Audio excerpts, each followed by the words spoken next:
Welcome to Popternative, where we dive into topical discussions from the worlds of pop culture, social media, and sports. Here is your host, Peter Remoliotis, aka PD Beats. Hello and welcome to the Popternative Podcast. This is the podcast where we have digital discussions in the worlds of music, pop culture, social media, sports, all that jazz. As always, I'm your host, Peter Meliodas. On Twitter, it goes PD Beats. Very excited. I'm talking to two members from the band Broadside, pop-punk band signed to Victory Records.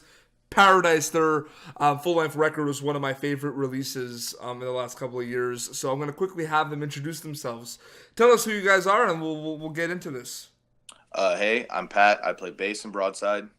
Hi, I'm Dorian. I play guitar and I sing in Broadside. Awesome. Well, thank you guys so much. And I mentioned it before. I give you praise. Paradise, your full-length record, is fantastic. So congrats on all the success on that. Thank you so much. Talk a little bit about, well, first off, let's start with Pat. Talk a little bit about when did you kind of decide that you wanted to be a musician? Was music always a big part of your life, in high school, or did you kind of just fall into it? For me, my parents didn't really, they were into music, but neither of my parents were musically talented. They didn't have musical abilities. But my dad listened to a lot of 80s music and a lot of like Christian 90s music too. So my dad was big on this band called Newsboys, band called Petra, and he was always playing the kind of music. And I don't know, I took a liking to it. I started playing bass when I was in 7th grade, around the same time I was in the band in middle school. So from middle school on through high school, I dabbled between bass and then electric guitar, but I was in band throughout all of that. Absolutely. What about you, Dorian? It's kind of similar. My dad's side of the family is they're a ton of musicians. My mom's side of the family is really into I don't know, they like good music, but their styles are so different. So, we met in the middle. My dad showed me the Allman Brothers and Government Mule, and he actually is the one that showed me Blink-182 for the first time, which changed my life. Thanks, Dad. And then my mom would show me ABBA and Dancing Queen. It's crucial, dude, man. I don't care. Dude, ABBA is sick. I don't care what you have to say about that. That's amazing. Everyone has those guilty pleasures, but then you're just why do you gotta say they're guilty pleasures? Can't you just like them? Yeah, exactly. I love Sia. Sia is a fantastic recording artist. Dude, yeah, I love Demi Lovato and Kesha. Yeah, she's a great artist in so many different ways. Sia. No, absolutely. But they both killed it at that, and I just kind of took piano lessons when I was younger, and I started forming bands in middle school and stuff. So here I am. Absolutely. How did Broadside come to be? When did that kind of become a thing? We understand you guys have been a band for quite some time. Before you were signed to Victory Records, you were kind of, part of that big pop punk. I call it a pop punk movement. I feel like there was a movement a couple years ago when there was a crop of fantastic bands. Oh, yeah, there definitely was. There was at one point. Mm-hmm. And it was cool. But as far as the originality goes, so there was some original members. Andrew, our former drummer, was one of those members, and they found Ollie. And when they found Ollie, they were like, cool. They did Storyteller, and they did a couple of smaller tours off of it.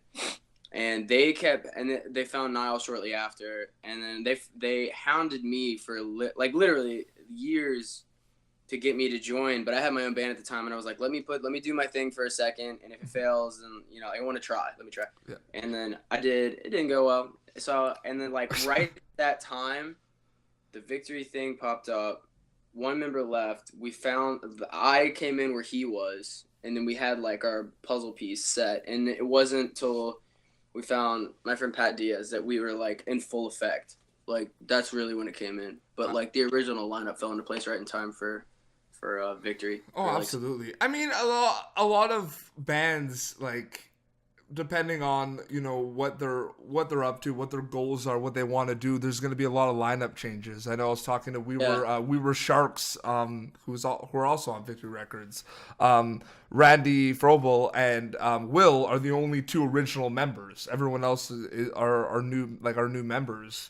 Well, not new, but they're not like original members. But it's one of those things too where does this kind of like. Does your kind of story as Broadside with all the lineup changes and like I said, kind of the technically like a little bit of like before you got signed, like the cult following maybe of all these pop punk bands, is that kind of what you have to do? Because you guys have been like Broadside's been a band for quite some time, but for a lot of people you might be seen as like a new band, and I always found that funny. You can like compare that to wrestling, right? Where you have these guys that have been wrestling for like many years, and then it's like, oh, Kevin Owens, like this guy is awesome. Like who is this guy? And he's been like wrestling all his life. All of a sudden they debut on the main roster, and it's like, oh, this brand new guy. Yeah. And he's been time in the independents for like 10 plus years. But it's the same with you guys, right? With like these bands, right?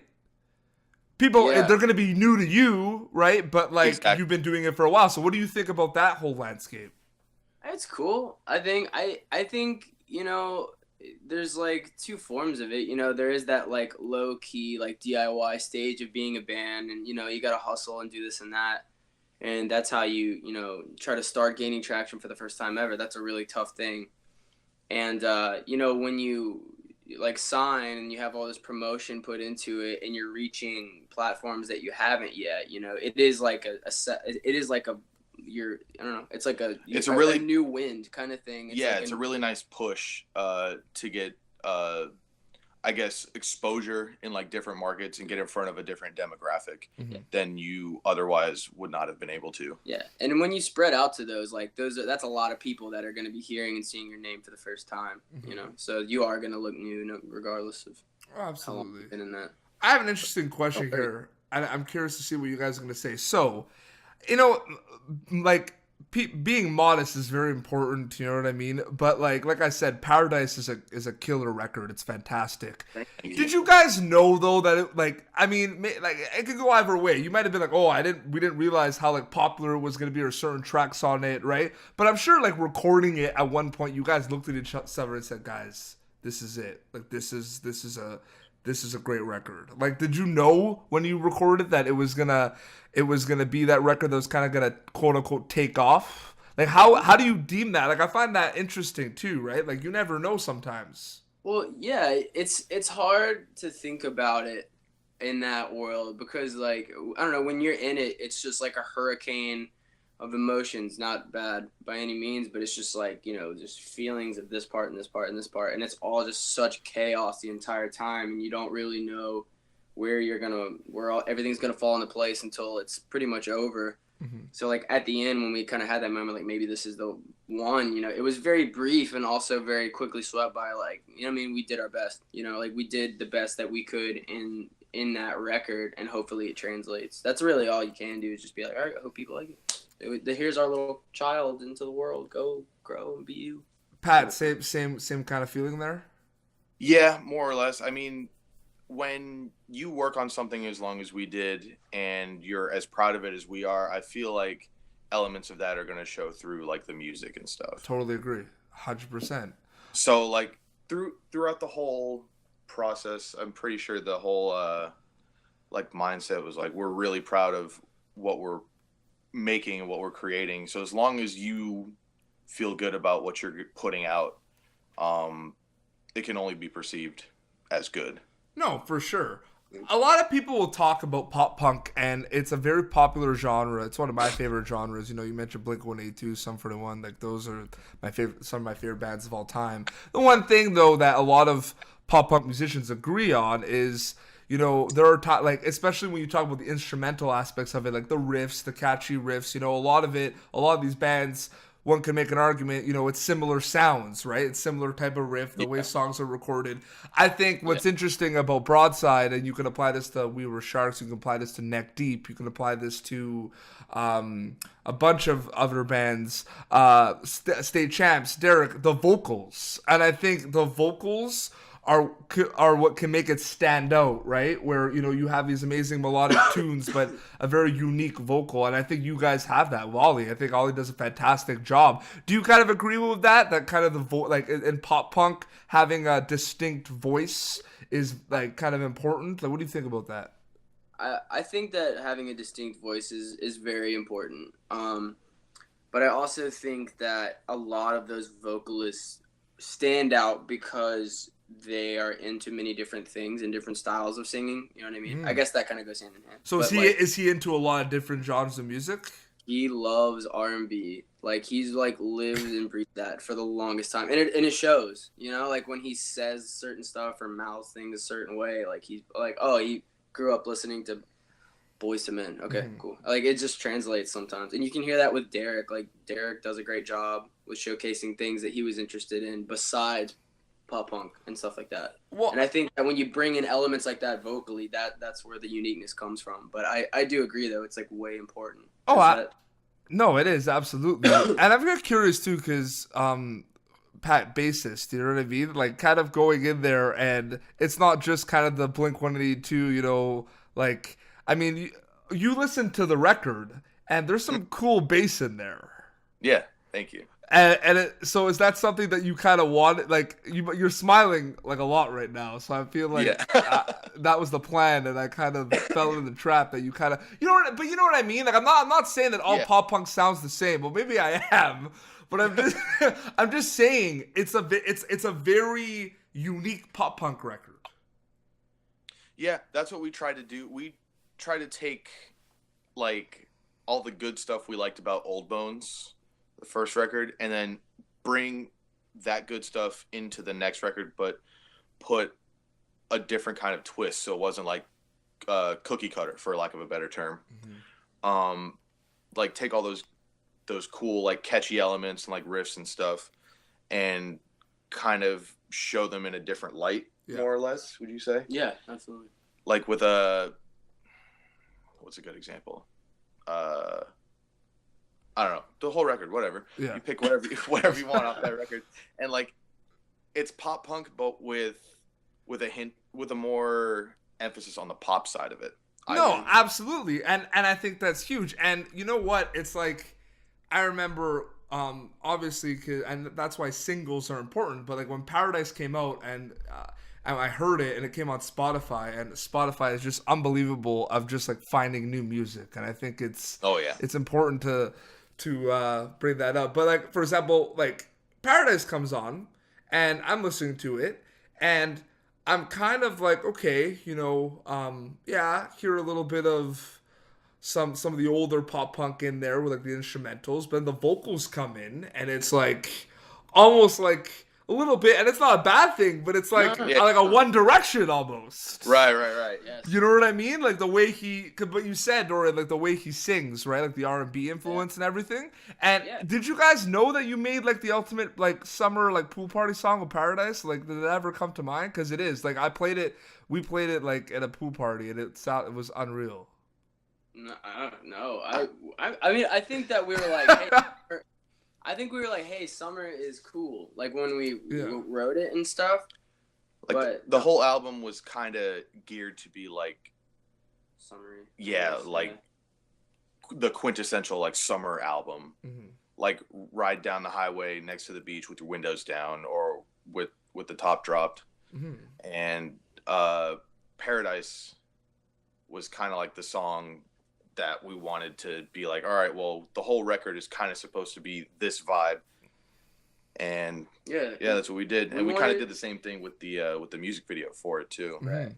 I think, we wanted that summer vibe to remain consistent, but like explore dynamics in the summer vibe. Cause it's like, not everyone's going to have a super happy summer, fun time, good time all the time. You know what I'm saying? Like, we had the positive and the ambitious side of it in the record. And then you'll hear like the come down from the high, so to speak. Like when you're driving home, you ever have like that moment when you're like 12, 13, you go stay at your best buddy's house, and then you're like, you say bye and you driving home, and you're like, crap, I'm not hanging out with that person anymore, kind of thing. The effects have worn off, kind of thing. And that stuff too, because that's important. No, absolutely, and it's funny too because I work at a hockey arena. You have like all the timekeepers are playing music right during the game, and it's kind of funny. And you're gonna be really like stoked, but like someone played "Lose Your Way" during a hockey warm-up.